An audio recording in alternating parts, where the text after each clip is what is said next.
नमस्कार। महाकुंडलिनी योग में आप सभी का स्वागत है।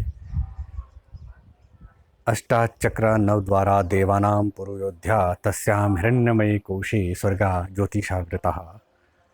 ये शरीर 8 चक्र और 9 द्वारों वाला है और इसे देवताओं की नगरी कहा गया है और इसी में ज्योतियों से भरा हुआ एक ऐसा स्वर्ग लोक है जिसमें हिरण्यमय पुरुष वास करते हैं।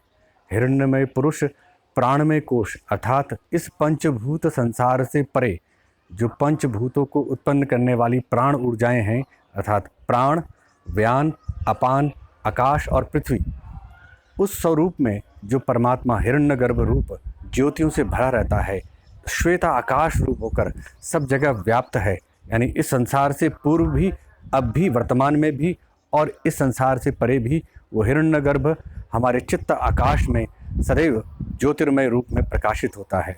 वो हिरण्यगर्भ रूप कहा गया है कि आदित्य के अंदर भी हिरण्यम पुरुषम दृश्यते, कि वो सोने का पुरुष दिखाई देता है जिसकी सोने की दाढ़ी है, हिरण्य समश्रुरा और हिरण्य केशा और सोने के ही उसके बाल हैं और पूरा अंग, नाखून, नख, सब कुछ अंग और अनंत दिशाओं तक वो हिरण्यगर्भ रूप स्वर्णमय है, सोने के समान प्रकाशित है।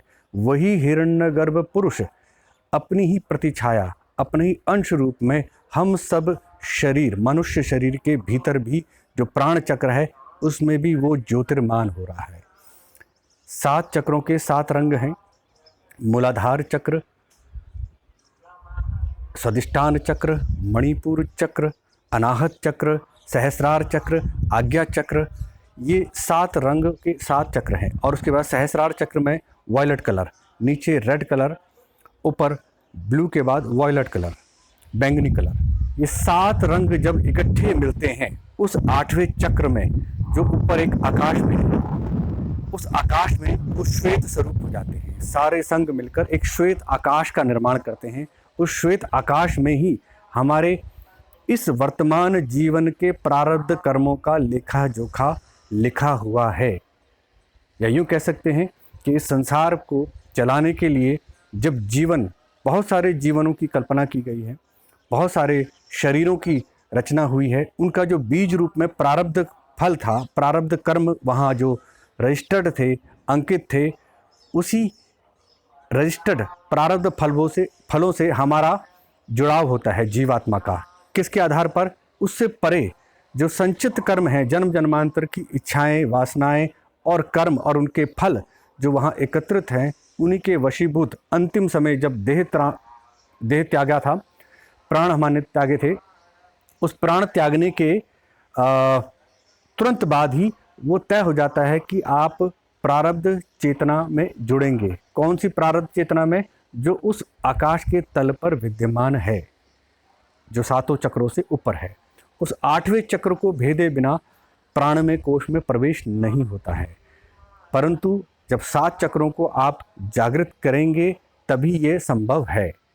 7 चक्रों को जागृत करने के लिए अपने 7 शरीर के चक्रों को पृथ्वी से जोड़ना बहुत जरूरी है। बिना पृथ्वी की ऊर्जा में आत्मसात किए प्राण जागृत नहीं होते, प्राण शुद्ध नहीं होते, क्योंकि पृथ्वी ही बीज है। पृथ्वी की जो प्राण शक्ति है वो उस प्राणमय कोश का जो सिर है प्राण, और पूंछ जो है वो पृथ्वी है। सिर और पूंछ जब दोनों मिलती हैं तो वो एक पार्थिव जगत के संसार की रचना में सबसे अधिक बीज रूप में कार्य करती हैं। और इस पृथ्वी में ही सिर भी है और पूंछ भी है प्राणमय कोश का, अर्थात सिर से लेकर पैर तक की प्राण ऊर्जा का कोई आश्रय स्थल है तो वो पृथ्वी लोक है। पृथ्वी के कोर में, पृथ्वी स्वयं में एक कोर है, एक पार्थिव ऊर्जा है।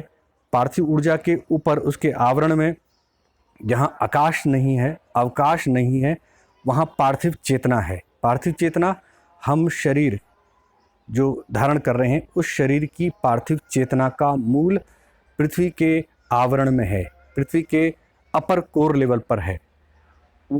हमारे शरीर की चेतना ही नहीं, चींटी से लेकर हाथी तक की जो चेतना है उसका भी मूल वहीं पृथ्वी पर आश्रित है। पृथ्वी के बाहरी आवरण में कई हजारों किलोमीटर तक ऊपर तक ये पार्थिव चेतना का संसार बीज रूप में व्याप्त रहता है। चाहे वो नदी हो, पहाड़ हो, वृक्ष हो, वनस्पति हो, कोई भी जीव जंतु हो, उसकी पार्थिव चेतना का मूल पृथ्वी के आवरण में विद्यमान रहता है। उस पार्थिव चेतना के ऊपर का जो मंडल है, बाहरी जो आवरण है पूरे वृत्ताकार में, अंडाकार में, उसमें पार्थिव प्राण रहते हैं। पार्थिव प्राण, पार्थिव चेतना और इस शरीर के बीच में अगर कोई सेतु है तो वो पार्थिव प्राण है।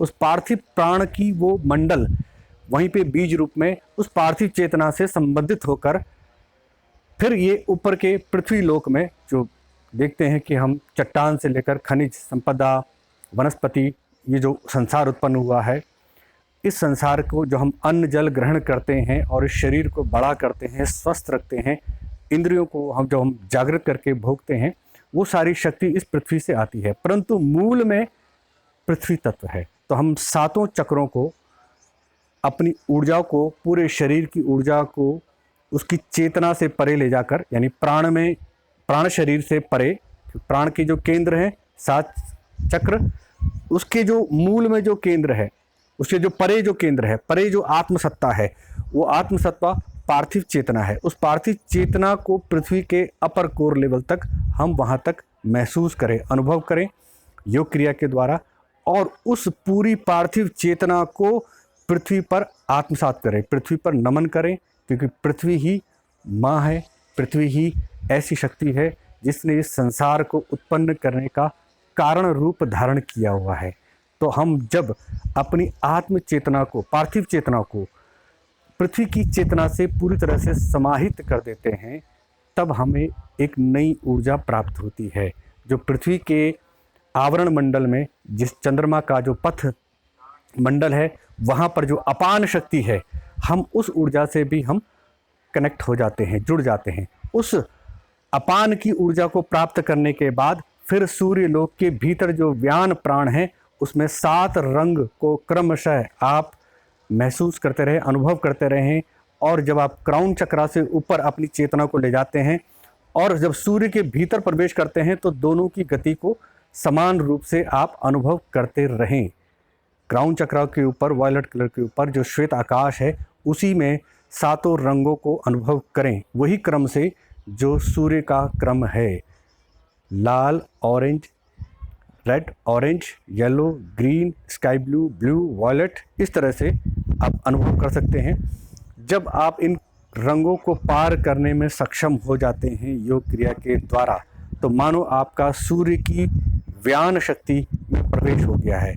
जब आप 4 प्राण शक्तियों को अनुभव कर लेते हैं, उन्हें अपनी ऊर्जा के साथ संतुलित कर लेते हैं, तब पृथ्वी शक्ति, पृथ्वी की प्राण शक्ति और अंतरिक्ष की व्यान शक्ति और सूर्य लोक की व्यान शक्ति, अंतरिक्ष की अपान शक्ति और सूर्य द्युलोक की व्यान शक्ति, और इससे परे भी जो व्यान, अपान, प्राण और पृथ्वी का जो विस्तार है, उनकी ऊर्जाओं से भी जब आप अभ्यास कर लेते हैं, तब आप प्राण में, कोश में प्रवेश करने के अधिकारी हो जाते हैं।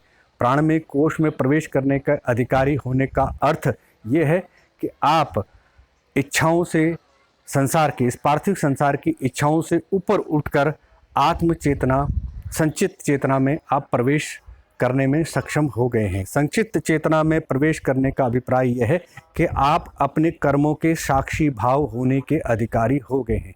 कर्मों का साक्षी भाव होना ही, यही तो योग है।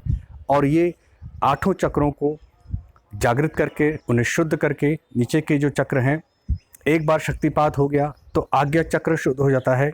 उसके उपरांत 8वें चक्र में प्रवेश करने के लिए कुछ विशेष योग क्रिया आपको सीखनी होगी, समझनी होगी। इस पार्थिव शरीर के ऊपर जो प्राण शरीर है, फिर पार्थिव चेतना है, फिर इस पार्थिव चेतना के साथ भू भुवा स्वः 3 लोक, और इन्हीं का जो विस्तार, जो महासमुद्र है, आकाश गंगाएं हैं, इनकी चेतना के साथ आपको अनुभव करना होगा। इन चेतनाओं को नक्षत्रों की, जो 27 नक्षत्रों का जो मंडल है, उनके ऊपर जो अधिष्ठित प्रतिष्ठित देवता है, जिन्होंने, क्योंकि पहले ये क्षत्रवान थे, यानी इनका अपना शासन था। इन पर जब देवताओं ने अधिपत्य कर लिया, उन दैवी शक्तियों ने अधिपत्य कर लिया, तो ये नक्षत्र हो गए। इनका छत्र स्वयंभू छत्र नहीं रहा, तो इन पर देवता हैं। तो नक्षत्र और नक्षत्र के देवता, इनकी चेतनाओं को भी अनुभव करते करते जब आप महासमुद्र को समेटना शुरू कर देंगे, समेटने का अभ्यास हो जाएगा, तब आप प्राणमय कोश में प्रवेश करने के अधिकारी होते हैं। और वही हिरण्यगर्भ की छाया है।